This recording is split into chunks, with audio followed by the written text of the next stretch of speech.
નમસ્કાર, હું છું કલ્પેશ તાવિયા અને તમે જોઈ રહ્યા છો ખેડૂત કૃષિ મોલ યુટ્યુબ ચેનલ ઉપર ખેતીની વાતો.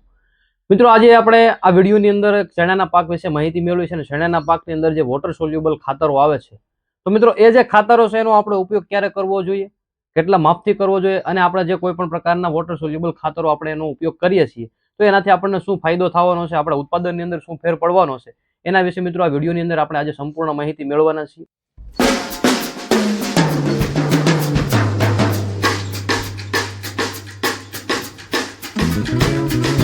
મિત્રો, આમ જોવા જઈએ તો શિયાળુ સિઝનની અંદર ખૂબ મોટા પ્રમાણની અંદર ચણાના પાકનું વાવેતર થયેલું છે અને શિયાળુ સિઝનની અંદર કઠોળ વર્ગનો ચણા એક ખૂબ અગત્યનો પાક છે. મિત્રો, આ જે ચણા છે ખૂબ મોટા પ્રમાણની અંદર મોટા વિસ્તારોની અંદર વાવેતર થયેલું છે અને એ જે ચણા છે એ અત્યારે અલગ અલગ અવસ્થાઓની અંદર ઊભા છે. ઘણી જગ્યાએ આગતરા છે, ઘણી જગ્યાએ પાછતરા છે. એટલે કે જોવા જઈએ તો બધા વિસ્તારોની અંદર અત્યારે અલગ અલગ ચણાના પાકની અવસ્થા છે. આ પાકની અંદર ફોસ્ફરસ જે તત્વ છે મિત્રો સૌથી વધારે અગત્યતા રહેતી હોય છે. એટલે સૌથી વધારે ફોસ્ફરસની જો કોઈ પાકની અંદર અગત્યતા રહેતી હોય તો મિત્રો એ છે આપણો ચણાનો પાક. એટલે મિત્રો, હવે આપણે આગળ વાત કરવી કે ચણાના પાકની અંદર આપણે જે વોટર સોલ્યુબલ ખાતરો આવે છે એનો કયા માપથી ઉપયોગ કરવો જોઈએ અને શા માટે ઉપયોગ કરવો જોઈએ, કેટલા માપથી ઉપયોગ કરવો જોઈએ અને કયા સ્ટેજની અંદર ઉપયોગ કરવો જોઈએ, એની આપણે સ્ટેપ બાય સ્ટેપ મિત્રો આ વિડીયોની અંદર આપણે આખી વાત કરવાના છીએ. મિત્રો, આગળ વાત કરીએ એના પહેલા તમે હજુ સુધી અમારી યુટ્યુબ ચેનલ ખેડૂત કૃષિ મોલને મિત્રો સબસ્ક્રાઇબ નથી કરી તો અમારી યુટ્યુબ ચેનલ છે એને મિત્રો તમે સબસ્ક્રાઇબ કરી લ્યો. હવે મિત્રો, આપણે આગળ વાત કરીએ વોટર સોલ્યુબલ જે ખાતરો છે એ વોટર સોલ્યુબલ ખાતરનો જો મિત્રો સમયસર આપણા પાકની અંદર ઉપયોગ કરવામાં આવે, યોગ્ય સમયે ઉપયોગ કરવામાં આવે તો ખૂબ સારું એવું ઉત્પાદન પણ મિત્રો આપણે મેળવી શકીએ છીએ અને આપણા પાકની જે તંદુરસ્તી છે એ પણ મિત્રો સારી એવી જળવાઈ રહેશે. તો મિત્રો, શરૂઆતની અવસ્થાએ જો આપણે ચણાના પાકની અંદર વાત કરીએ તો વોટર સોલ્યુબલ ગ્રેડ જે આવે છે, ખાતર જે આવે છે એ છે 19-19-19. એની અંદર નાઇટ્રોજન, ફોસ્ફરસ, પોટાશ છે મિત્રો ત્રણેય સમપ્રમાણની અંદર આવે છે.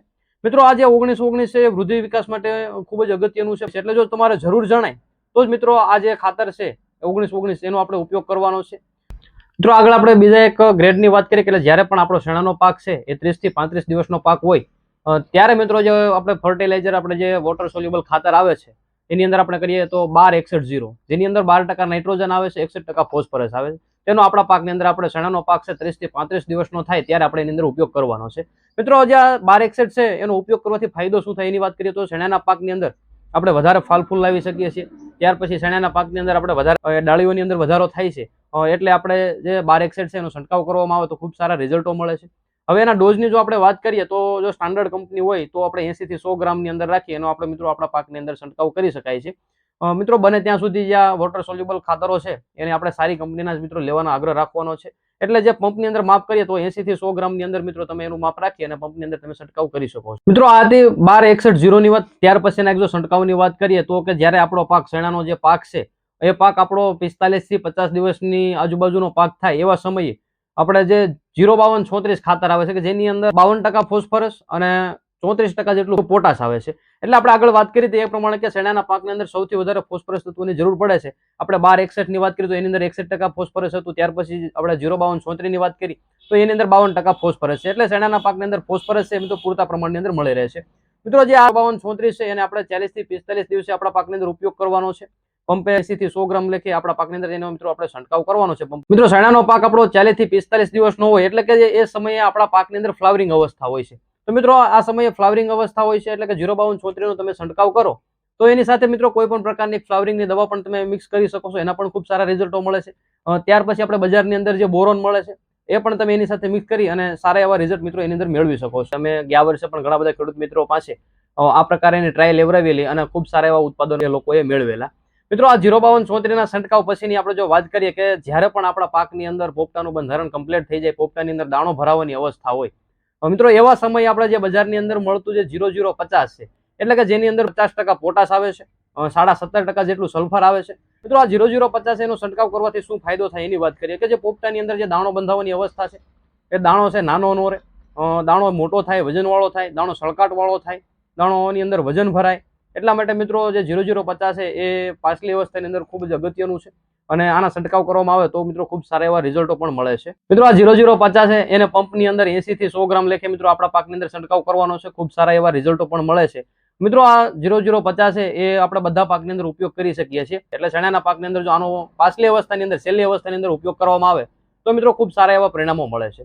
તો મિત્રો, આ હતી આપણે ચણાના પાકની અંદર વોટર સોલ્યુબલ જે ખાતર છે એના સમયપત્રકની વાત, એટલે કે જે સ્ટેપ બાય સ્ટેપ કયા ખાતર પછી કયા ખાતરનો છંટકાવ કરવામાં આવે તો ખૂબ સારા એવા આપણે રિઝલ્ટો મેળવી શકીએ. પરંતુ મિત્રો હવે આપણે આગળ વાત કરીએ કે વોટર સોલ્યુબલ જે ખાતરો છે એમાં ખેડૂતોને છંટકાવ કરતી વખતે ખેડૂત મિત્રોએ શું ધ્યાનમાં રાખવું જોઈએ. તો મિત્રો જે આ વોટર સોલ્યુબલ ખાતરો છે એને આપણે ક્યારે પણ કોઈ પણ પ્રકારના ફૂગનાશક સાથે મિક્સ ન કરવા જોઈએ.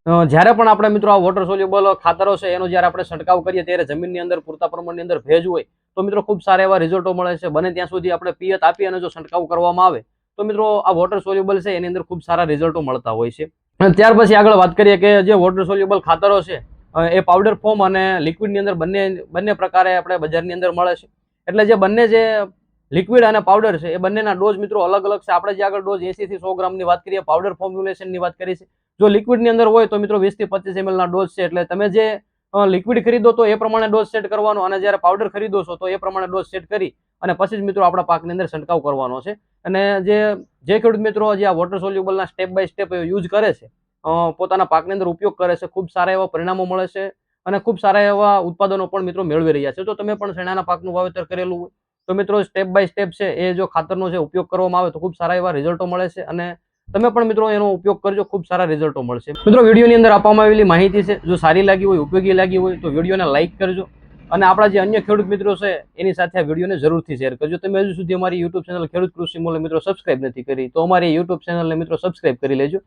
ફરી એક વખત આવા જ એક ઉપયોગી વિડીયો સાથે મળીશું. ધન્યવાદ.